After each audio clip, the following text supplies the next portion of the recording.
ఓం దత్తాయ గురవే నమః. ఓం శ్రీ ఇష్టసిద్ధి దత్తాత్రేయాయ నమః. ఈరోజు మనకు ఒక మహత్తర దినంగా శ్రీ ఇష్టసిద్ధి దత్తా క్షేత్రము,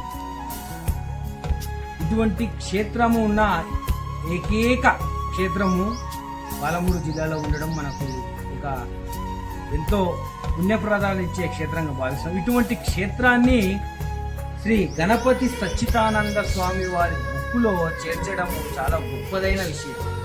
అంటే దాదాపు 600 పైచుల దత్తాక్షేత్రములో మన ఇష్టస్థితి దత్తాక్షేత్రం చేరడం మనకు ఎన్నో జన్మ సుకృతంగా భావిస్తున్నాం. కాబట్టి ఇటువంటి నామాన్ని ఈ బుక్కులో చేర్చడం శ్రీ కనకాచార్య వారికి కూడా ప్రత్యేకమైన కృతజ్ఞత తెలియజేస్తూ, వారి యొక్క బృందాన్ని కూడా మనస్ఫూర్తిగా శ్రీదత్తుల ఆశీర్వాదం తెలియజేస్తూ, సర్వే జన సుఖినో భవంతు.